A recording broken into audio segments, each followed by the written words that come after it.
Iya. Aku Indonesia. Aku Indonesia. Oke. Langsung aja nih tanggapan Bang Fuad. Aku penasaran nih tanggapan Bang Fuad sendiri melihat pernyataan terakhir Al tadi katanya Bang Fuad ini tidak berpendidikan. Terus dibilang juga banci. Nah gimana nih tanggapannya?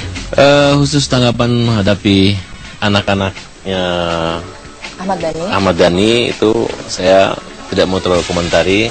Itu saya serahkan ke juru bicara perusahaan saya aja. Karena saya anggap anak-anak ini butuh figur seorang ibu. Oh gitu.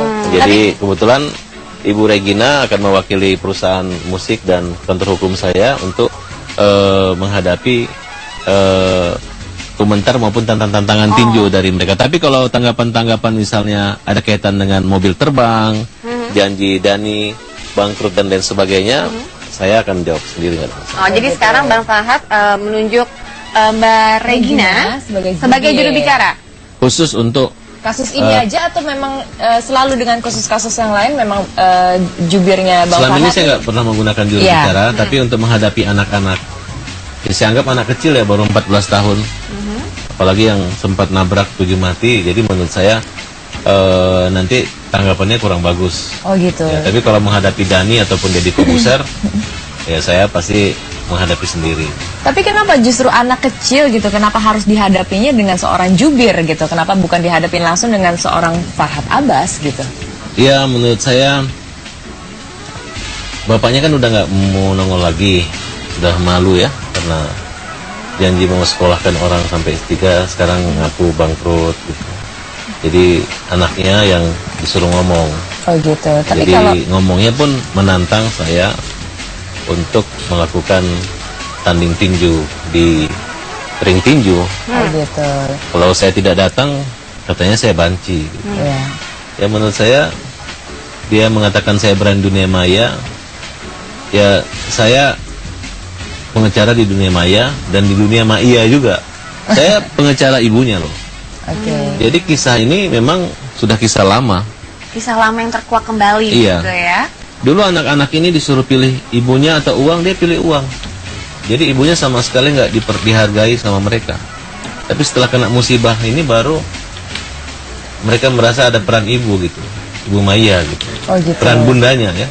Nah, jadi sehingga saya berpikir ya pokoknya kalau untuk urusan bagaimana saya serahkan ibu. Ya, mudah-mudahan dia butuh figur ibu, ya saya siapkan konsultan PR untuk menghadapi.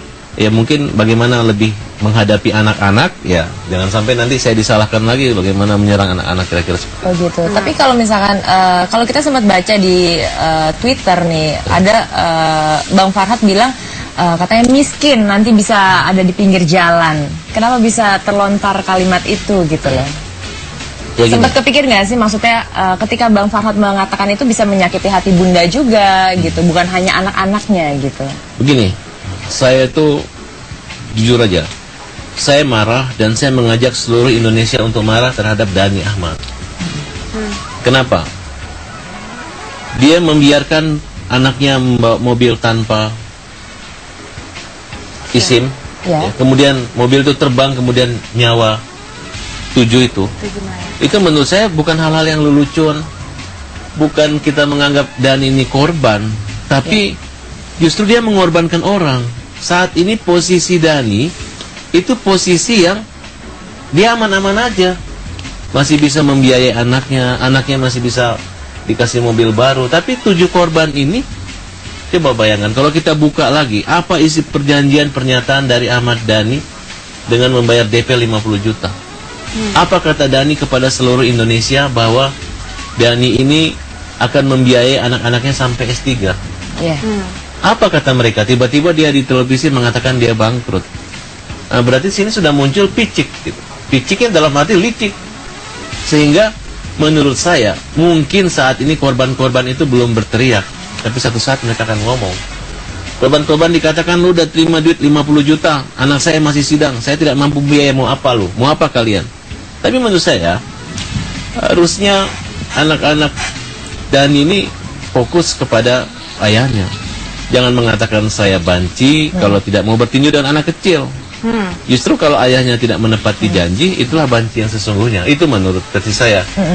Kemudian tidak heran, mungkin saja mereka ini bisa bersandiwara, kemudian menyuruh anak-anaknya, ya seperti yang saya ungkapkan, kita tidak heran kalau anaknya nanti pura-pura disuruh naik angkot supaya meyakinkan bahwa Dani miskin sama sekali dan tidak bisa membiayai 13 orang anak tersebut.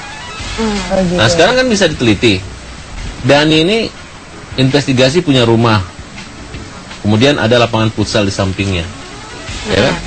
Ini rumahnya di kawasan Pondok Indah, nggak boleh dibuat industri, dibuat rekaman, tempat mengumpulnya anak-anak mengganggu tetangga-tetangga semuanya. Kemudian tinggi IMB-nya itu bagaimana? Iya. Itu memang ada di Twitternya Bang Farhat yang baru pagi. Nah, aku juga kalau ngeliat Twitter Bang Farhat pagi ini, ada satu nama lagi yang ya akhir-akhir ini dimunculkan lagi. Ya, seorang presenter juga ya, laki-laki ya, kita sebut aja namanya ya, Bang Deddy Kobusya, sempat disebut-sebut juga namanya di dalam timeline.